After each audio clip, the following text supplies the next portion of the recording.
नमस्कार बंधुरा तनुश्री होम्स किचेने आपनादेर सबाइके स्वागत। आज आपनादेर साथे शेयर करब खूब अल्प समयेर मध्य सकाल बा बिकेलेर जोन्नो एकटा नास्ता रेसिपि। और ये नास्ताटा किन्तु खेते एतटाई टेस्टी हय जे बाड़िर छोटो थेके बड़ो सबार किन्तु खूबई पछंद हबे। बंधुरा आपनारा भिडियोटा शेष पर्यन्त देखते थाकुन, आशा करछि आपनादेरो भालो लागबे। बंधुरा भिडियोटी शुरू करार आगे आमार এই চ্যানেলটি যদি সাবস্ক্রাইব করা না থাকে সাবস্ক্রাইব করে নেওয়ার অনুরোধ রইল। তার সাথে পাশে থাকা বেল আইকনটিও প্রেস করে নেবেন যাতে আমার চ্যানেলে আসা প্রত্যেকটি ভিডিওর নোটিফিকেশন সবার আগে আপনাদের কাছে পৌঁছে যায়।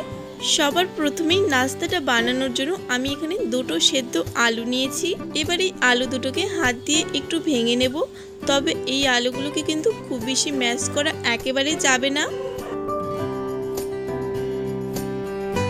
দেখুন বন্ধুরা, আমি ঠিক আলুগুলোকে এরকম একটু গোটা গোটা রেখেই এই আলুটাকে ম্যাশ করেছি। আর আলুটাকে এরকম গোটা গোটা রাখার কারণে কিন্তু নাস্তাটা খেতে আরো বেশি ভালো লাগবে। এবার একটা কড়াইয়ে নিয়ে নেব পরিমাণ মতো সাদা তেল। এবার এই তেলের মধ্যে দিয়ে দেব কিছুটা গোটা জিরে, আর দিয়ে দেব একটা বড় সাইজের পেঁয়াজ কুচি, দিয়ে দেব কিছুটা কাঁচা লঙ্কা কুচি। এবার এখানে দিয়ে দেব গ্রেট করে রাখা আদা। এবার এই সমস্ত উপকরণ একসাথে ভালোভাবে ভেজে নেব।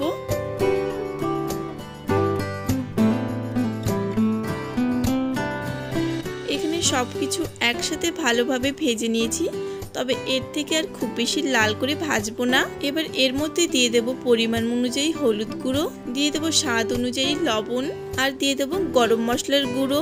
এবার ম্যাশ করে রাখা আলুটা এর মধ্যে দিয়ে দেব। এবার এই সমস্ত উপকরণ একসাথে ভালোভাবে মিশিয়ে নেব।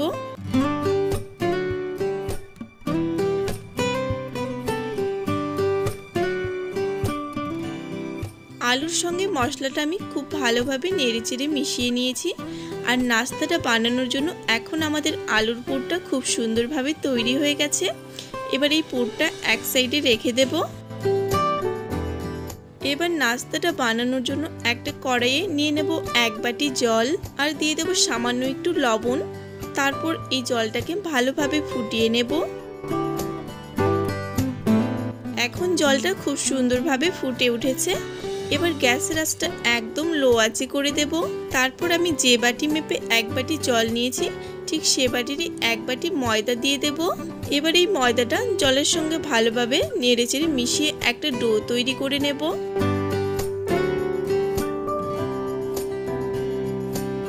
ময়দার ডোটা আমার তৈরি হয়ে গেছে।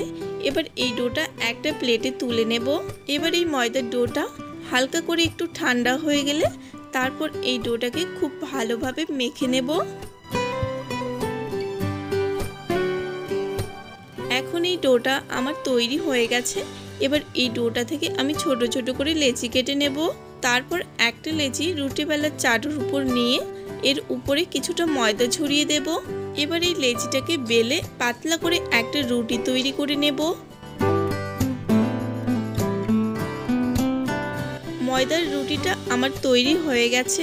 এবার আগে থেকে তৈরি করে রাখা আলুর পুরটা এই রুটির এক সাইডে দিয়ে দেব। এবার এই আলুর পুরটা রুটির উপরে এক সাইডে লম্বা করে সেট করে নেব। এখন এই রুটিটাকে ভাঁজ করে নেব। এবার এই রুটির সাইডে যে বাড়তি অংশটা রয়েছে সেটা একটা ছুরি দিয়ে কেটে নেব। আর এই কেটে নেওয়া অংশটা কিন্তু আমি ফেলে দেব না, এটা একইভাবে আমি পরে রুটি তৈরি করে নেব। এবার এই নাস্তাটাকে ভালো করে জয়েন্ট করে নেব যাতে এটা ভাজার সময় কোনোভাবে আর খুলে না যায়।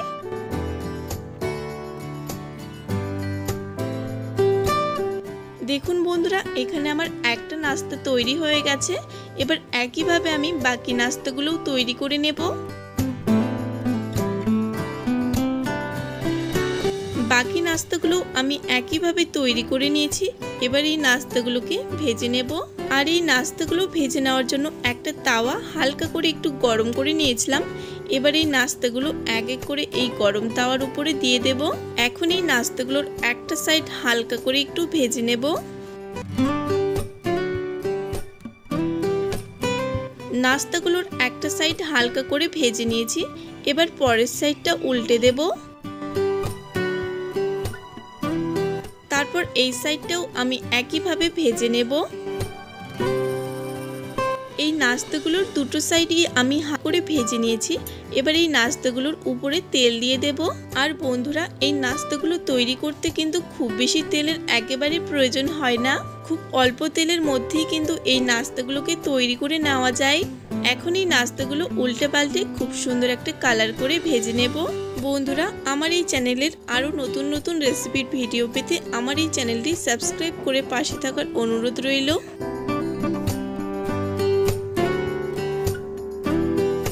এখন দেখুন বন্ধুরা, এই নাস্তাগুলো কিন্তু খুব সুন্দর করে ভেজে নিয়েছি। আর দেখুন, নাস্তার উপরে খুব সুন্দর একটা কালারও চলে এসছে। এর থেকে আর বেশি এই নাস্তাগুলোকে ভাজবো না। এবার এই নাস্তাগুলো একটা প্লেটে তুলে নেব। এখন একইভাবে আমি বাকি নাস্তাগুলোও ভেজে নেব। একইভাবে আমি এখানে সমস্ত নাস্তাগুলো ভেজে নিয়েছি। এবার আমি আপনাদের একটা নাস্তা ভেঙেও দেখাচ্ছি। দেখুন বন্ধুরা, এই নাস্তাটা ভিতর থেকেও কতটা সুন্দরভাবে ভাজা হয়েছে আপনারা দেখেই নিশ্চয়ই বুঝতে পারছেন। বন্ধুরা, আজকের এই রেসিপিটি আপনাদের কেমন লেগেছে কমেন্ট বক্সে জানাতে আমাকে একেবারে ভুলবেন না। রেসিপিটি ভালো লাগলে একটা লাইক, কমেন্ট আর যতটা সম্ভব ভিডিওটি বন্ধুদের মাঝে শেয়ার করে দেবেন। বন্ধুরা, ভিডিওটি শেষ পর্যন্ত দেখার জন্য সকলকে অসংখ্য ধন্যবাদ। সবাই ভালো থাকবেন, সুস্থ থাকবেন।